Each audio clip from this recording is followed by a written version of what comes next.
ते सोशल मीडियाच्या वापराबद्दल तुम्ही काय सांगा? स्पर्धा परीक्षा जर तुम्ही करणार असेल, सरळ सेवा असेल, एमपीएससी असेल, यूपीएससी असेल, कोणती असेल, त्याच्यामध्ये आपण तुम्ही जेव्हा ग्रुपमध्ये अभ्यास करत होतात तर या सगळ्या गोष्टींमध्ये मित्रांचा सहभाग किती काम करतो, ते किती महत्वाचं असतं? खूप खूप आता सध्याच्या कंडिशनला जेही मुलं नवीन अभ्यास करतील त्याने ग्रुप पण सोशल मीडियाचा वापर काहीतरी रील्स मध्ये आता बऱ्यापैकी रील्स शॉर्ट रील्स मध्ये पण करंट अफेअर. नमस्कार, इन्फिनिटी अकॅडमीच्या आजच्या पॉडकास्टमध्ये मी समृद्धी तुमच्या सगळ्यांचं स्वागत करते. आपल्या पॉडकास्टमध्ये आपण विविध पदांवरील अधिकारी यांना बोलवत असतो.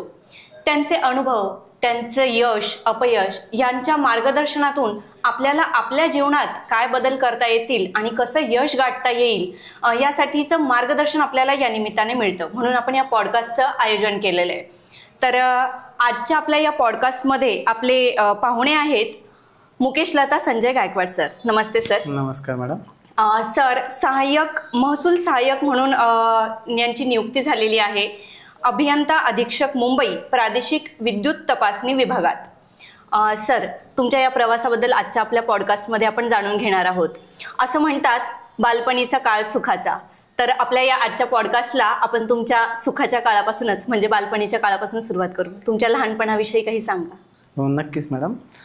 माझं बालपण जे आहे ना सुंदरपूरमध्ये गेलेलं आहे, निफाड तालुक्यामध्ये. अच्छा. माझं 5वी ते जे 8वी पर्यंतचं शिक्षण आहे, 7वी पर्यंत जे शिक्षण आहे माझ्या शेजारच्या गावी कात्रगावी गेलेले. त्या काळात काय जास्त ह्या अभ्यासाबद्दल किंवा गुढी रुची नव्हतेच. ते हळूहळू कालांतराने ते त्याच्यामध्ये निर्माण झाली होत गेली. बालपण एकदम आनंदी होतं. मित्रांचा सहभाग, खेळणं वगैरे, जे खेळ असेल आवडी निवडी त्या गोष्टीमध्ये गेलं बऱ्यापैकी. अच्छा. आणि तुमचं शिक्षण कुठे झालं मग? माझं जे शिक्षण आहे ना 5वी ते 7वी पर्यंत शिक्षण माझ्या शेजारच्या गावी कात्रगावी झालं. आणि 8वी ते जे 10वी पर्यंत शिक्षण माझं निफाड इंग्लिश स्कूलला झालेलं आहे शिक्षण. त्याच्यानंतर 11वी पासून जे ग्रॅज्युएशन पर्यंत असेल ते निफाडच्या KGDM कॉलेजला झालेलं आहे. आणि कॉलेज झाल्याच्या नंतर मग पुढचा पर्याय काय आहे, हा ऑप्शन नवीन आला, काय करायचं आयुष्यामध्ये, काहीतरी करावं लागेल, सक्सेस व्हावं लागेल कुठेतरी. तर ह्या उद्देशानं मग पुढची तयारी सुरू केली मॅडम. अच्छा. मग त्याच्यानंतर तुम्ही कुठल्या शहरात हे झालात? मी निफाडला माझं कॉलेज झाल्याच्या नंतर मी 2016 मध्ये नाशिकला आलो. बरं. पण उद्देश हा MPSC करणं हा मुळात नव्हताच. आल्याच्या नंतर काय करायचं हा मोठा प्रसंग होता. मग जेव्हा मी आल्याच्या नंतर इथं माझ्या काही मित्रांना भेटलो, विक्रमला वगैरे असेल. मला इथं लायब्ररी पण वगैरे भेटत नसल्यामुळं शोधत होतो. त्या टायमाला लायब्ररी वगैरे खूप कमी होत्या 16 मध्ये. तर मग तिथं आल्याच्या नंतर मला सांगितलं मित्रांना का MPSC वगैरे कर, MPSC मध्ये होऊ शकतं. मग तो विचार सुरू केला. मग ते एक डोक्यामध्ये एक विजन तयार झालं का आपण करायचं आपल्याला. पण मूळ उद्देश होता का आपण पोलीस भरती करायचं, पोलीस भरती एखादी पोस्ट काढायची, पोलीस भरतीच्या निघून जायचं, हा उद्देश होता. पण मग नंतर जरा असं पुस्तक वगैरे वाचले, मग अभ्यास चालू केल्याच्या नंतर मग एक PSI व्हायचं स्वप्न उराशी घेऊन निघालो. असं वाटलं PSI होईल. मग सुरुवात केली अभ्यासाला 2016 पासून. तर मग त्याच्यामध्ये भरपूर यश अपयश येत गेलं. अशा प्रकारे MPSC ला सुरुवात झाली. अच्छा. आता लहान असताना आपण प्रत्येक जण एक स्वप्न बघतो की मी मोठा झाल्यावर काय बनणार. तसं तुम्ही लहान असताना काय स्वप्न बघितलं होतं का? तसं काही लहान असताना बघितलं नाही. पण जेव्हा 10वी 11वीच्या काळ आला ना त्या टायमाला एक विचार आला का एक इंडियन आर्मी करायची, आपण भरती वगैरे करायची. कारण माझे भरपूर मित्र इंडियन आर्मीमध्ये लागलेले. आणि ते त्याची तयारी करता करता एक मग पोलीस भरती पण एक मार्ग चांगला होता. पोलीस भरती पण करू या उद्देशानं मग हे दोन्ही चालू केले प्रयत्न. एक तर इंडियन आर्मी करायचा, ग्राउंड वगैरे चांगलं होतं, इंडियन आर्मी करायचं किंवा पोलीस भरती करायचं, हा एवढं एक स्वप्न होतं. अच्छा. आणि मग याच्यानंतर MPSC कडे तुम्ही कसे वळलात? जसं आता तुम्ही सांगितलं की एका मित्राने तुम्हाला सांगितलं आणि त्याच्या मार्फत तुम्ही वळलात. तरी पण फक्त मित्राने सांगितलं असं नव्हतं. काही वेळेस होतं ना की आतली एक आपली प्रेरणा, आतला एक आवाज असतो, तो येतो.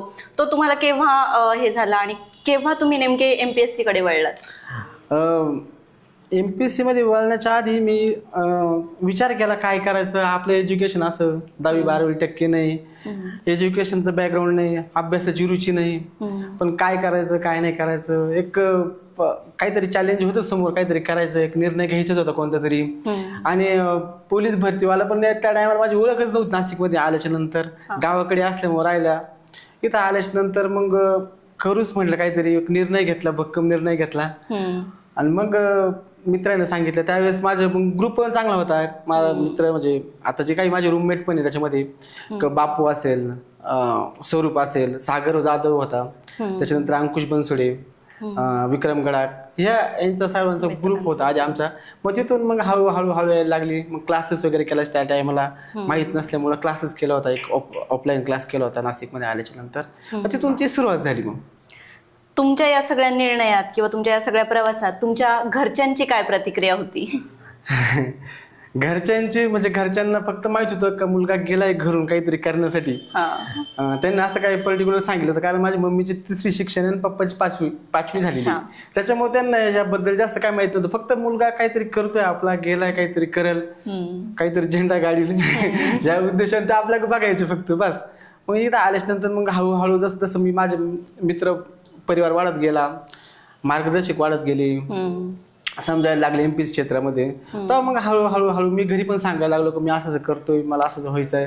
मग घरच्यांचं पण माझा मुलगा पोलीस होणार, PSI होणार हेच त्यांचं स्वप्न, किंवा कुठेतरी सरकारी नोकरीला लागणार या उद्देशाने त्यांचे डोळे खूप वर्ष प्रतीक्षा करत होते.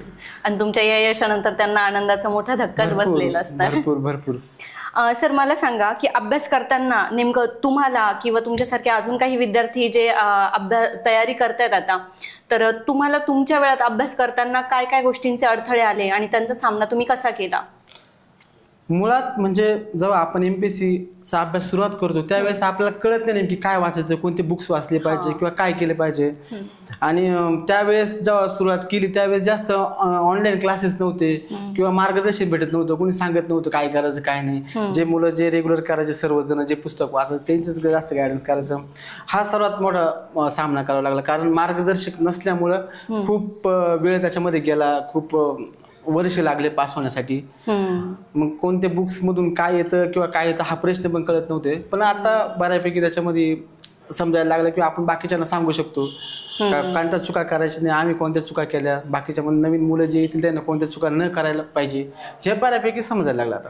बरोबर. म्हणजे अभ्यास करत असताना योग्य गोष्टी निवडणं सुद्धा तितकंच महत्वाचं असतं. म्हणजे अभ्यास करताना तुम्ही काय वाचताय, काय वगळायचं आणि काय घ्यायचं हे सुद्धा ठरवता आलं पाहिजे, नाहीतर चुकीच्या गोष्टींकडेच जास्त एनर्जी लागते आणि मुलं तिथे थोडीशी खचल्यासारखी सुद्धा होतात. ही खूप महत्वाची गोष्ट आहे, याकडे सगळ्यांनी लक्ष दिलं पाहिजे. सर आणखीन एक आता मला असं सांगा की आपण तुम्ही जेव्हा ग्रुपमध्ये अभ्यास करत होतात तर या सगळ्या गोष्टींमध्ये मित्रांचा सहभाग किती काम करतो, ते किती महत्वाचं असतं? खूप आता सध्याच्या कंडिशनला जेही मुलं नवीन अभ्यास करतील त्याने ग्रुप तयार केला पाहिजे. ग्रुपमध्ये ग्रुप डिस्कशनला जास्त महत्व दिलं पाहिजे कारण त्याच्यामध्ये काय होतं, प्रत्येकाचा विषय चांगला असतो, कोणाचा कच्चा असतो, तो त्याच्यामध्ये मार्गदर्शन करतो आपला. ज्याचा विषय चांगला असल्यामुळे तो 2-4 गोष्टी चांगल्या सांगतो. आणि ग्रुप डिस्कशनमुळे खूप फायदा होतो. कमीत कमी दिवसातून 2 तास तरी डिस्कशन केलं पाहिजे. आता आमचा ग्रुप आहे, मी असेल, अंकुश असेल, मयुरी मॅडम असेल, अजून गौतम मॅडम असेल, मुक्ता असेल, ह्या सर्वांना आम्ही एकदम जो आमचा सहभाग असतो ना डिस्कशनच्या बाबतीत खूप चांगल्या प्रकारे चालतो. डिस्कशन वगैरे खूप छान प्रकारे करतो असतो आम्ही. त्याच्यामुळे प्रत्येकाने डिस्कशन केलंच पाहिजे.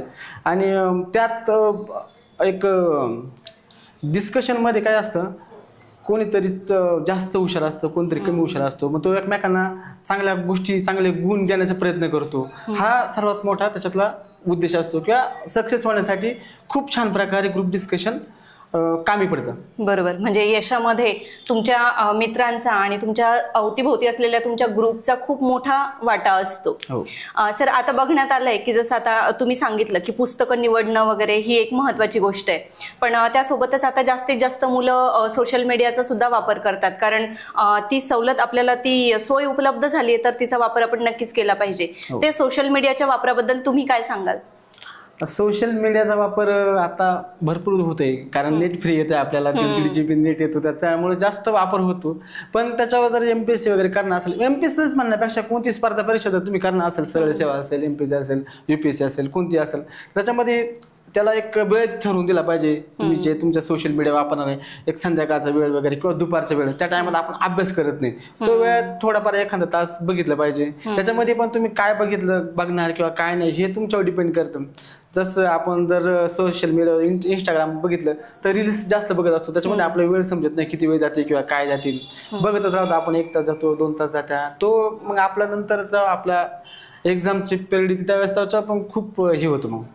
बरोबर. पण सोशल मीडियाचा वापर आपण अभ्यासासाठी केला तर तो एक फायद्याची गोष्ट ठरू हो शकते. हो, त्याच्यामध्ये आपण म्हणजे घेतात ना लेक्चर वगैरे असतं सोशल मीडियावर, काहीतरी रील्समध्ये आता बऱ्यापैकी रील्स शॉर्ट रील्समध्ये पण करंट अफेअर येतं, बरोबर बाकीचे हिस्ट्री येतं, जॉग्राफी येतं, ते तरी बघितलं ना ते पण चालेल बरोबर. त्याच्यामध्ये. ते जरा फायद्याचं मुलांना ठरू फायद्याचं. शकतं.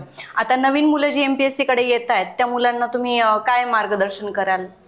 मी नवीन मुला हे सांगेल का त्यांनी येण्याच्या आधी कोणत्या तरी एका चांगल्या व्यक्तीचा सल्ला घेतला पाहिजे का मी करू शकतो का किंवा मी करेल का. कारण MPSC मध्ये यायचं म्हणलं ना तुम्हाला तुमच्या आयुष्यात 4-5 वर्ष द्यावं लागणार आहे. आणि ही खूप मोठी गोष्ट आहे. आपलं जर आपलं सर्व द्यायचं असेल ना तर त्याच्यासाठी तुम्हाला तो काहीतरी करावं लागेल, त्याग करावा लागतो लय मोठा. आणि हे जो आपलं ग्रोविंगचं वय असतं त्याच्यामध्ये तुम्ही तुमचे वय देणार, वर्ष देणार, मग तुम्ही सक्सेस व्हायच्यासाठीच यावं लागेल तुम्हाला इथं. जर यायचं असेल तर एक प्लॅन करून यायचा, प्लॅन बी पण असावा प्लॅन ए सोबत, कारण अपयशी झाल्याच्या नंतर काय करायचं. त्याच्यामुळे प्लॅन ए बी दोन्ही घेऊन यायला पाहिजे आणि आपण करू ह्या हिशोबानंच आलं पाहिजे. नाहीतर काय आपण येतो आणि इथं आल्याच्या नंतर मग आपले 1 वर्ष जातो, 2 वर्ष टाइमपास मध्ये जातो, मित्रमैत्रिणीमध्ये जातो, पुढे जातो, काही कळत नाही. त्याच्यामुळे मग मार्गदर्शक पण चांगला असावा. बरोबर.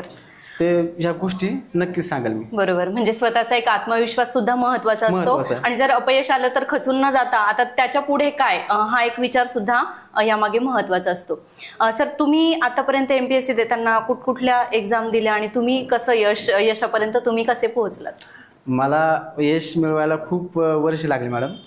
जवळजवळ मी प्रिलिम पास व्हायलाच मला खूप वर्ष गेली, 3-4 वर्ष तर त्याच्यामध्येच गेले. मला एकदम प्रॉपर वे नव्हता भेटला, मार्गदर्शन होतं त्यावेळेस. मग शिंदे मॅडम असेल, नवले सर असेल आमचे, यांना बऱ्यापैकी गायडन्स केलं, सांगितलं काय करायचं किंवा काय नाही करायचं. अंकुश बनसोडे असेल, यांना मेन्स दिलेल्या होत्या, त्याच्यामुळं ते थोडासा कॉन्फिडन्स आला का हां तुम्ही पण करू शकता, असंच करायचं. ज्या चुका होत्या त्यांनी चुका दाखवल्या आपल्या, तुमच्या ह्या चुका होत्या, ह्या तुम्ही चुका टाळल्या पाहिजे. मग ह्या चुका टाळून आपण आपल्या स्वतःमध्ये नाही का एक कॉन्फिडन्स निर्माण केला, हो मी आता करू शकतो. मग जेव्हा पण आधीपासून माझं काय होतं, मी प्री नापास व्हायचं ना, मी 1 मार्कानं 2 मार्कानं ह्याच काळानंतर. त्याच्यामुळे माझ्या मित्रांनी पण, माझं जे मार्गदर्शक असेल त्यांनी पण सांगितलं का तू होऊ शकतो, तुझे काय जास्त होत नाही, कमी मार्कांना नापास होतोय. मग त्यानं माझ्या ज्या क्युरीज असेल ते काढण्याचा प्रयत्न केला, कुठं चुका होत्या त्या चुका दुरुस्त करण्याचा प्रयत्न केला त्यानं. बरोबर. म्हणजे याच्यात एक मार्गदर्शक महत्वाची भूमिका बजावतो. सर काही पालकांमध्ये किंवा विद्यार्थ्यांमध्ये कसा समज असतो की शालेय जीवनात तुम्हाला जर चांगले मार्क्स असतील तरच तुम्ही इकडे यशाकडे पोहोचू शकतात. तर शालेय जीवनातील त्या मार्कांचा आणि ह्या परीक्षेचा काही संबंध आहे का? तसं बघितलं तर जवळजवळ नाहीच. कारण माझं तर 10वीला टक्के नसल्यामुळं, 12वीला टक्के नव्हती काहीच. तर असं काही नसतं. इथं आल्याच्या नंतर तुम्हाला तुम्ही जो वेळ देणार आहे ना तो प्रामाणिकपणे दिला पाहिजे. बरोबर. त्याच्यामुळे तुमचं एक अभ्यासाचं एक जर सर्कल असेल ना ते चांगलं असलं पाहिजे, तुमचं वातावरण पॉझिटिव्ह असलं पाहिजे. मग तुम्हाला यश लवकर भेटतं आणि त्याच्यासाठी तुम्ही क्लासेस वगैरे पण केली पाहिजे. बरोबर. सर जाता जाता ह्या विद्यार्थ्यांना एक शेवटचा मोलाचा सल्ला तुम्ही काय द्याल? जर MPSC करणार असाल तुम्ही किंवा स्पर्धा परीक्षा करणार असाल तर ती प्रत्येक गोष्ट तुम्ही प्रामाणिक केली पाहिजे. शिक्षण महत्त्वाचं आहे, कारण डॉक्टर बाबासाहेब आंबेडकर म्हणतात शिक्षण ही वाघिणीचं दूध आहे आणि जो पिईल तो गुरगुरल्याशिवाय राहणार नाही.